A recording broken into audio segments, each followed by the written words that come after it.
autoridade política acaba de sofrer um grave atentado a tiros. O que é que aconteceu? Tudo o que aconteceu eu vou trazer nos mínimos detalhes nesse boletim para vocês. Vou trazer aqui nesse boletim também, gente, tá uma matéria publicada aqui agora pela jornalista Dória Kramer da Folha de São Paulo.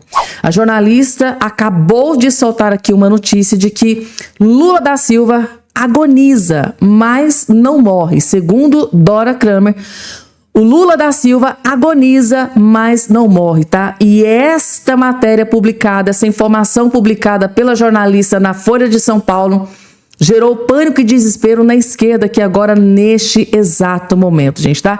Qual é a informação que ela acabou de receber, que ela publicou essa matéria, revelando que Lula agoniza, mas não morre. Essa é a manchete do editorial da Dória Kramer, jornalista da Folha de São Paulo, que gerou pânico e desespero na esquerda neste exato momento, que eu vou explicar nos mínimos detalhes aqui nesse boletim para todos vocês, gente, tá? E Alexandre de Moraes entrou em desespero com uma notícia bombástica que acabou de ser confirmada aqui, inclusive essa informação foi confirmada agora no portal de notícias Metrópole, gente, tá? Uma notícia bombástica foi confirmada e Alexandre de Moraes entrou em desespero. Qual é essa notícia que gerou pânico e desespero em Alexandre de Moraes? Claro que eu também vou trazer essa informação aqui para todos vocês. Gente, além dessas outras várias informações, tem muita coisa gravíssima para trazer nesse boletim para vocês, rapidamente, claro. Só não esqueçam de se inscrever aqui embaixo no canal, ativar o sininho das notificações e compartilhar o vídeo o máximo possível que vocês puderem. A jornalista dentro da Globo News acaba de anunciar que o governo Lula acabou com a aprovação de apenas 24% e reprovação de 41%.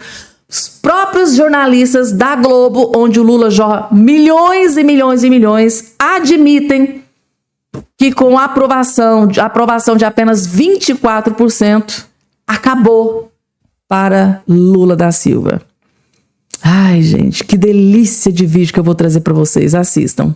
A Datafolha soltou mais uma rodada de pesquisa sobre a aprovação do presidente Lula, aprovação do governo, e a notícia é: a aprovação de Lula desaba para 24% e é a pior de todos os mandatos, tá? A queda de 11 pontos em 2 meses é inédita. A reprovação à gestão vai de 34 para 41, aponta a pesquisa Datafolha, que acabou de sair. O Datafolha ouviu 2.007 eleitores em 113 cidades na segunda e na terça-feira. A margem de erro é de 2 pontos para mais ou para menos, portanto, uma situação muito ruim da presidência, do presidente, em termos de aprovação, algo pelo qual ele nunca passou desde Lula 1 e Lula 2, uma aprovação tão baixa, Otávio, e sem sinal ainda da atuação do Sidônio, que chegou para tentar reverter isso. É claro que demora, né? Então, a popularidade desaba, né? Nem cai, ela desaba, e a gente estava vindo, passando assim, o governo Lula, pequenas oscilações, né? Às vezes dentro da margem de erro, mas fora da margem de erro. E o que deve acender o sinal de alerta no Palácio é que nos 2 primeiros anos são, como o Lula cansa de dizer, de colheita. E você começa de colheita não, semeadura. Você, né? E a colheita acontece nesses últimos 2 anos. Ou seja, em tese, pela ótica do petismo, a popularidade deveria estar tendo um viés de alta, e não é isso que acontece, Júlia. E eu acredito que a explicação vá muito além da história do Pix, né? Gente, tá? Lula recebendo uma notícia terrível, a pior notícia acaba de ser divulgada para Luiz Inácio Lula da Silva. Reprovação, ou seja, aprovação de apenas 24%. Com esta aprovação, que caiu drasticamente para 24%, é basicamente impossível o Lula se reeleger novamente. Então, a pior notícia chegou para Luiz Inácio Lula da Silva, tá? E calma, gente, calma, que tem mais notícia terrível pro Lula, não é só isso aqui não. Vocês acham que tá ruim pro Lula? vai piorar muito, mas muito mais, porque um dos maiores aliados do Lula, que é o Janones, acaba de admitir a força de Flávio Bolsonaro e que a reeleição de Lula da Silva é basicamente zero, muito difícil. Vocês vão entender, vejam só. Eu vi muitas pessoas comemorando quando anunciou o nome do Flávio como candidato. Eu não esbocei nenhum tipo de comemoração. É um candidato dificílimo, é o que eu menos gostaria de enfrentar, né? Porque o Eduardo carrega consigo uma rejeição, o outro filho mais novo, o Carlos, também carrega uma rejeição, o Bolsonaro, então, nem se fala. E o Flávio tem uma situação interessante, que é o fato de ninguém o rejeitá-lo diretamente. A rejeição do Flávio ela é herdada do pai. Dificilmente alguém tem aquele sentimento visceral de raiva, de ódio do Flávio. Mas a aprovação também é do pai. A aprovação também é do pai. Esses dois lados. Exato. Ele herda a aprovação do pai e ele herda a rejeição do pai. Agora, quando você se mostra em uma campanha eleitoral, é mais fácil descolar da rejeição. Olha, desequilibrado é o meu pai. Eu sou o candidato que me vacinei. E a parte positiva? A parte positiva vem naturalmente. Essa ele vai continuar carregando só pelo sobrenome. Estou dizendo isso, eu estou fazendo então uma análise pessimista, né? E aí que as pessoas confundem. Isso aqui não é um pessimismo de dizer, então nós vamos perder a eleição, vamos cruzar os braços. Não, isso aqui é uma análise de quem diz, olha, a eleição não está decidida, é uma eleição difícil, a gente precisa ir para o enfrentamento e, principalmente, a gente precisa entender que eleição é emoção, não é racionalidade. Nós vamos comparar os dados, nós vamos mostrar as entregas, as pesquisas estão aí e elas provam que hoje, infelizmente, eu acho isso péssimo, mas o eleitor não valoriza tanto a entrega. Existe uma boa parcela do eleitorado que diz o seguinte, quem fez mais pelo país? Lula. E você vota em quem? No Flávio. Ou se fosse o Jair, no Jair. É aquela coisa do sentimento, do intimismo. E por que isso? Porque aí a minha visão é que a direita, a extrema-direita, ela sabe se comunicar anos-luz à nossa frente. 1000 vezes melhor. E aí eu ouço pessoas dizendo que comunicação não é tudo. Eu sempre digo assim, infelizmente, eu falo isso com um lamento profundo, nos dias atuais, é quase tudo. Eita, gente, Janones, hein? Janones parece que tá jogando a toalha, né? Tá reconhecendo que pro Lula da Silva é basicamente impossível, por vários N motivos, é basicamente impossível Lula da Silva vencer o Flávio Bolsonaro. Gente, ele deu muitos motivos aqui, né? Inclusive reconheceu que no quesito rede social, relacionamento através das redes sociais, a direita tá anos-luz à frente do Lula e da esquerda. E esse pode ser o diferencial que vai decidir. O que vai decidir essa eleição é exatamente esse grande alcance que a direita, que a oposição tem nas redes sociais, que o Lula, que os esquerdistas... Gente, mas é assim... É vergonhoso. Eu vou citar aqui um exemplo para vocês. Quando o Lula entrou na presidência da República, ele quis colar, ele quis copiar o Bolsonaro. Todas as quinta-feiras o Bolsonaro ia lá, fazia aquelas lives, gente, eram milhões de visualizações.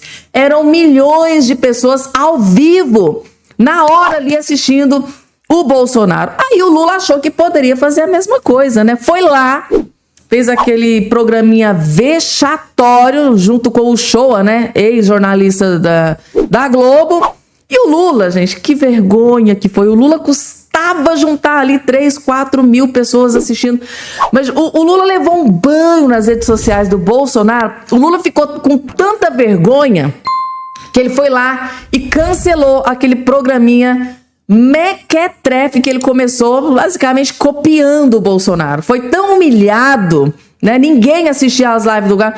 Inclusive muitos falaram, gente, o Lula tava ali fazendo a live para quê? Para os periquitos, para os papagaios, para os passarinhos, porque não tinha ninguém assistindo os negócios dele. Aí o Lula cansou de passar vergonha, foi lá e cancelou. Inclusive teve um vídeo que reverberou muito na imprensa do Shoa, né? Do jornalista lá da ex-Globo, né? Dizendo, olha, na hora da nossa live tinha lá 1 milhão de pessoas assistindo. Aí a Fabíola do UOL, na hora desmentiu ele.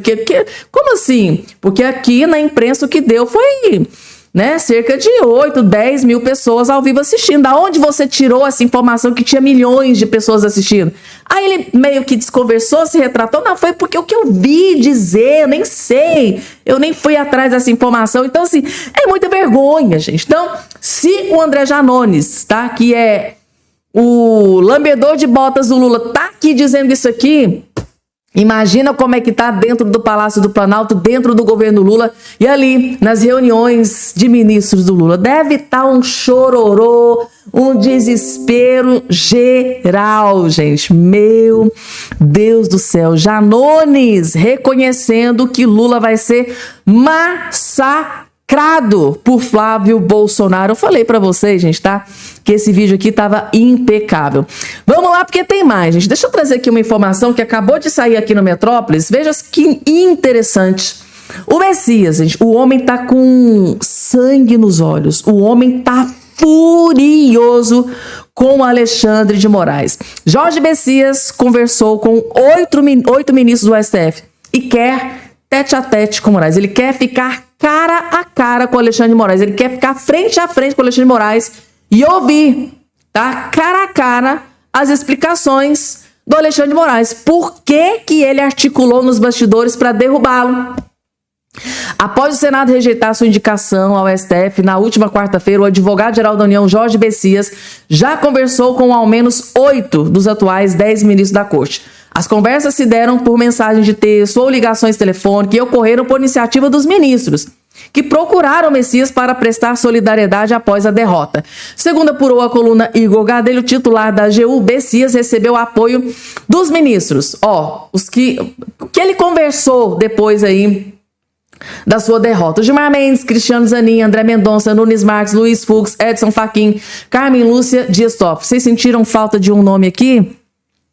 Alexandre de Moraes. Pois bem, o Alexandre de Moraes tentou falar com o Messias pelo telefone. Inclusive, no último vídeo de ontem à noite, eu trouxe essa informação para vocês, que o Alexandre de Moraes estava desesperado ao telefone, tentando falar com o Messias, e o Messias ignorou, não atendeu, porque ele quer uma conversa de homem para homem, tete a tete, cara a cara. Ele quer ver a explicação, a justificativa, porque que ele estava articulando, segundo a imprensa, tá? Estava articulando junto com o Davi Alcolumbre a sua derrota.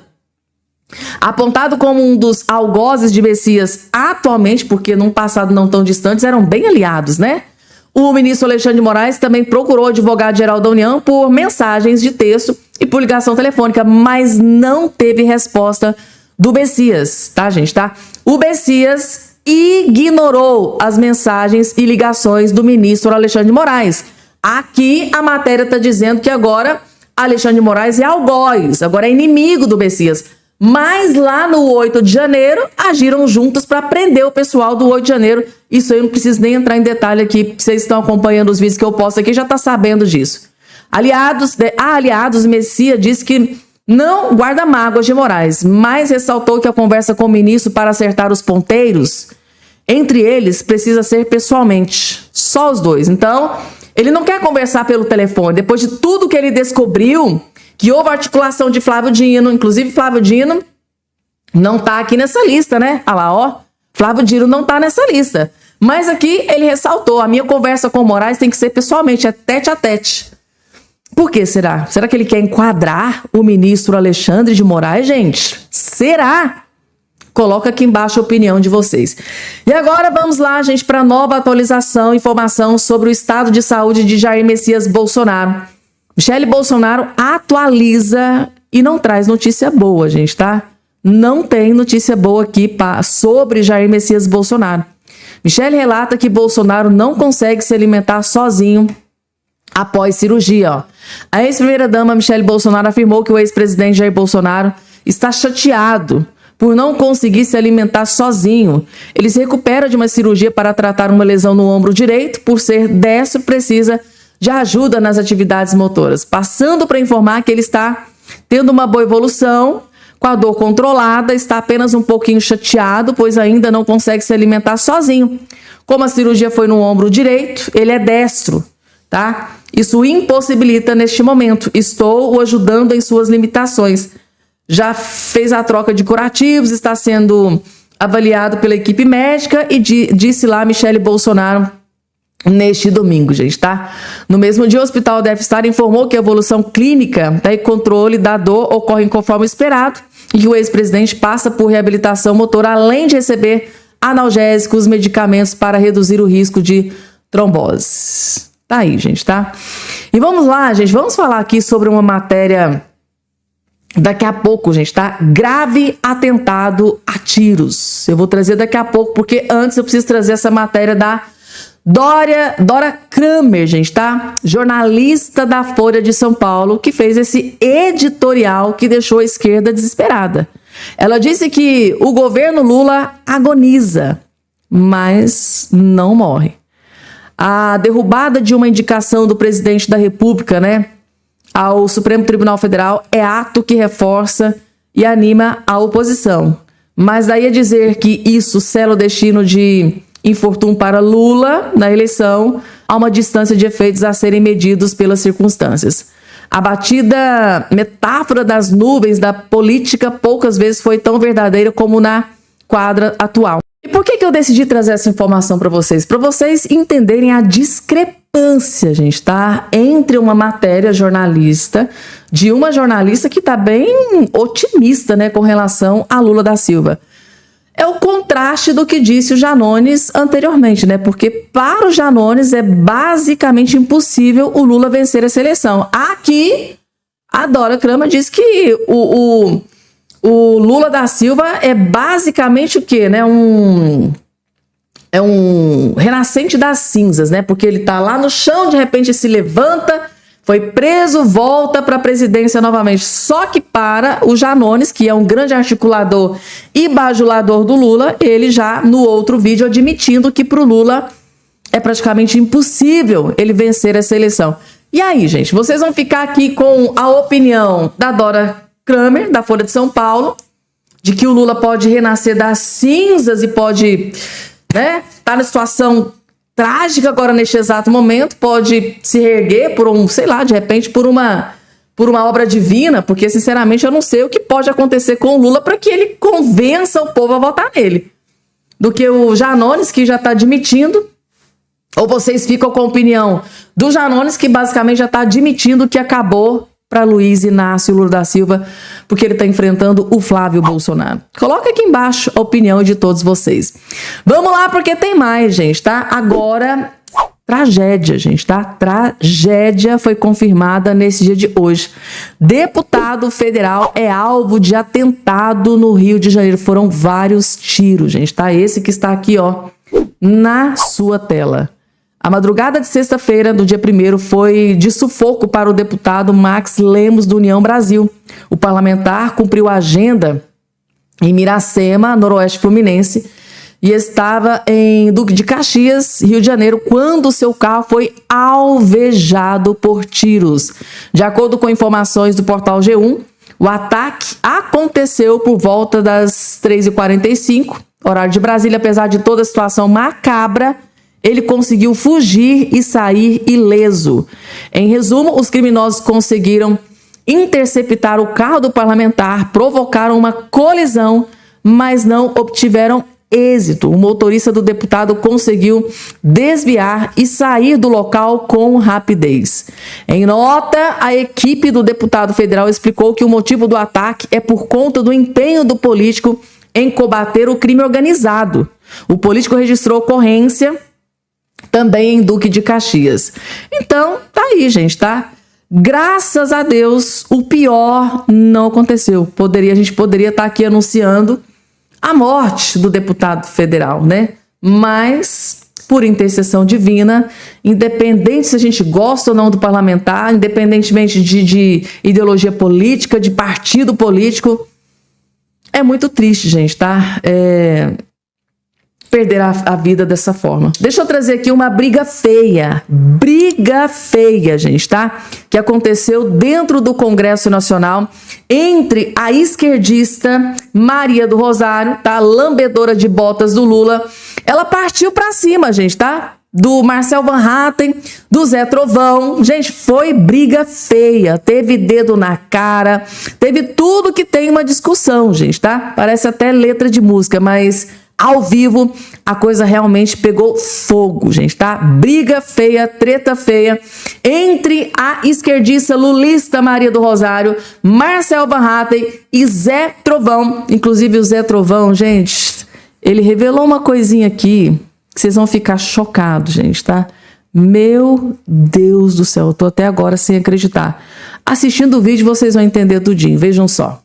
Ou não é o mesmo ato, aqueles, naquela data, em que o deputado Zé Trovão impediu o presidente da Câmara de chegar à mesa, em que o deputado Van Hatten continuou sentado à cadeira para impedir os trabalhos, e o presidente da casa, o terceiro na lista sucessória, colocado em pé, atrás do deputado Van Hatten, que talvez tenha sido candidato a presidente em algum momento, e teve talvez meia dúzia de votos. Eu não me lembro quantos, mas realmente talvez 12 votos, eu não sei. Mas de toda forma, democraticamente, ele foi candidato, muito bem, 31 votos, mas ele não foi eleito presidente da casa. O presidente da casa é o Hugo Mota. Eu não vou fazer defesa aqui, porque a defesa será na semana que vem. Mas eu quero falar da cara de pau e da falta de óleo de peroba que tem essa esquerda. Vocês não têm moral nenhuma pra nos chamar de golpista. Então primeiro lave a boca de vocês pra chamar alguém de golpista. Lave a boca de vocês, que não houve golpe nenhum até o momento. Não houve golpe no 8 de janeiro, não houve golpe na ocupação da Câmara. Porque se ocupar a Câmara dos Deputados e o Senado Federal for golpe, vocês são os primeiros golpistas. Vocês pregam e arrotam e vomitam nessa casa que não tem que ter anistia. Os anistiados que não querem anistia pra ninguém. Eu não sei se vocês se lembram ou se vocês são acéfalos o suficiente pra não se lembrar que vocês faziam parte, que a esquerda brasileira fazia parte de guerrilheiros, que assaltava banco, que sequestrava embaixadores, que explodiu um prédio no centro de São Paulo. Faça-me o favor, tenha pelo menos moralidade na palavra de vocês. Fica aqui arrotando, nunca apareceram. Estamos aqui desde o ano passado nesse conselho de ética, não deram as caras. Quem mais apareceu aqui foi o Chico Alencar nos últimos tempos. Mas o resto veio aqui hoje pra quê? Pra arrotar mentiras. Assim como o presidente vagabundo que vocês têm, que somente 24 horas, vocês vêm aqui pra rotar mentiras e rotular. Meu irmão, pode perder o mandato por 20 anos. Se eu tiver que lutar pelo povo brasileiro e pela anistia de pessoas que não pegaram armas, eu vou lutar. Vocês defenderam e defendem bandidos, ditadores. Estavam chorando esses dias. Ai, o Maduro, coitadinho dele. Eu não vou nem mandar vocês pegar e criar, porque você vai trazer aquela desgraça pra cá. Tenha moral na palavra de vocês. Pessoas que, além de ter uma opinião que eu respeito, completamente diferente da minha, porque eu respeito, ao contrário de vossas excelências, como vocês querem ser chamados, ai, vossas excelências, excelentíssimos. Ao contrário de vocês, eu respeito a diversidade de opinião. Agora estou aqui, através da minha posição como parlamentar, rebatendo as mentiras. Não vem com esse papinho, não. Ah, deputado Zé Trovão. Vamos lá. Fica suspenso o exercício do mandato do deputado Zé Trovão, pelo prazo de 2 meses, em razão da prática de lavagem de dinheiro, dinheiro na cueca, por ter sido em Atibaia, triplex no Guarujá, por gastar R$1 bilhão em viagens com a senhora Esbanja, a mulher que conhecia bem o centro de Curitiba, que agora conhece o mundo inteiro. Não, senhores, tá não. Eu tô sendo, sabe por que eu tô sendo condenado a 2 meses de perda de mandato? Por brigar por quem me elegeu. Deixa eu dar um recado antes de passar a palavra pro Márcio Polon. Pelo povo catarinense, pelo povo brasileiro, que o meu sangue escorra pelas vias e pelo chão, porque eu não sou covarde igual vocês. Luto e lutarei todos os dias pra tirar das mãos desse judiciário porco, desse judiciário corrupto, esse povo que não merecia passar um dia na cadeia. Semana passada, uma senhora de 74 anos, depois de 3 anos na prisão, foi pra casa. Em prisão domiciliar. Tomem vergonha na cara ao falar que o que houve no 8 de janeiro foi golpe. Golpe foram vocês terem voltado à presidência da República através de artimanhas de vários meios de comunicação e do STF. Ela vai defender também a confirmação da mesa que não mandou ainda, deputada Maria do Rosário. A senhora está tão diligente elogiando a mesa diretora. Procure também. A senhora me citou, eu poderia ter pedido para falar. Não pedi. Acho que. Então eu vou acrescentar depois, a senhora falar. Agora é o seguinte, quando se trata do PT, porque aqui no Brasil ser réu, quando você é honesto, na verdade, é uma medalha. Porque réu corrupto, aí os amigos do PT, não existe mais. O Lindbergh Farias acusou infundadamente o relator da CPMI, mandamos pra minha diretora, até agora não veio pra cá. Muito, Lindbergh, super cara de pau. O próximo deputado, Glauber, tomou a mesa diretora violentamente, agrediu, quebrou, até agora. Já chegou no Conselho de Ética, presidente? Não. Rogério Correia acertou uma bofetada, nosso colega Luiz Lima, que estava aqui. Rogério Correia chegou.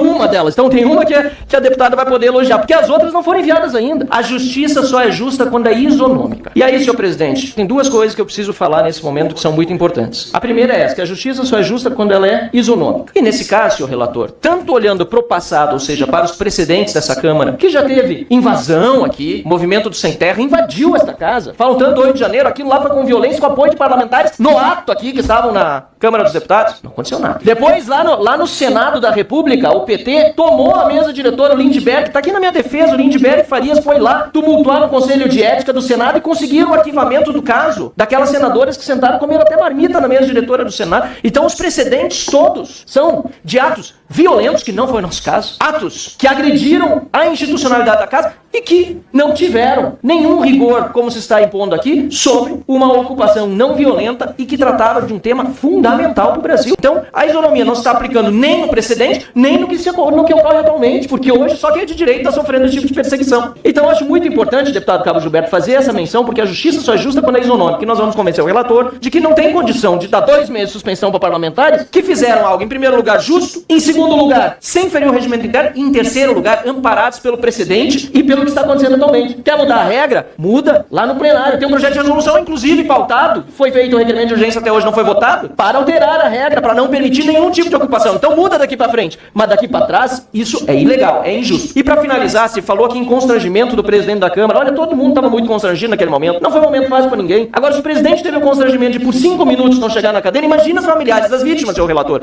Do 8 de janeiro, Tá aí, gente, tá? Marcel Van Hatten e o Zé Trovão jogando umas verdades, né, na cara da passadora de pano pro Lula, esquerdista, Maria do Rosário, gente. Tá um bando de hipócritas, gente, tá? São os esquerdistas, são, né? Um bando de hipócritas, gente. Calma que tem mais. E agora parece que tá vindo chumbo grosso pra cima de ministro do STF, gente, tá? Impeachment. Impeachment volta a atormentar a vida de ministros do STF, principalmente com relação a Alexandre de Moraes e Dias Toffoli. Vejam só. É necessário que as investigações que estão em curso com a relatoria do ministro André Mendonça continuem avançando. Ele vem fazendo um bom trabalho, mas nós sabemos que muitas vezes ele se torna um ministro isolado do Supremo Tribunal Federal por estar insistindo com essas investigações, doa a quem doer. E eu acredito que uma investigação ocorrendo no Congresso Nacional é importante para que nós continuemos dando luz a tudo isso e contribuindo com informações para que possam ajudar nessas investigações, a exemplo do que ocorreu com a CPMI do INSS. Muita coisa avançou nas investigações da ação penal porque estávamos buscando informações, nos debruçando sobre documentos que nós conseguíamos e omitíamos. Veja bem como é complicado você fazer uma investigação de um membro do Supremo Tribunal Federal.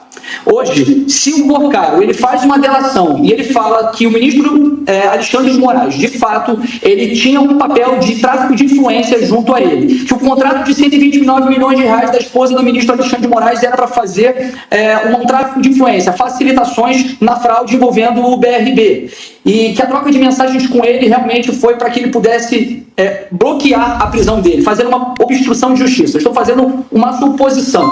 Ainda assim, para que haja uma investigação efetiva contra o ministro Alexandre de Moraes, é necessário a autorização dos membros do Supremo Tribunal Federal, do plenário do Supremo Tribunal Federal. E hoje nós temos uma configuração no Supremo que existem 4 ministros que são taxativamente contra investigações contra membros do Supremo Tribunal Federal: o Alexandre de Moraes, o ministro Zanin, o ministro Dino, o ministro Gilmar Mendes. Nós temos também o ministro Toffoli, que também é contra, mas ele está impedido de julgar esse caso, e nós temos 4 outros ministros que querem fazer as investigações. E nós temos o ministro Cássio Nunes, que trabalha como um pêndulo, já que hoje ele também está inserido nessas investigações por ter voado no jatinho do Porcaro e seu filho ter recebido também dinheiro de uma consultoria que fez para o Banco Master. Então nós temos aí um empate praticamente, mas num cenário que de repente possa avançar uma investigação, o ministro Cássio Nunes pode votar junto com eles. Então está muito apertado e eles podem, inclusive, querer bloquear uma investigação contra o ministro Alexandre de Moraes.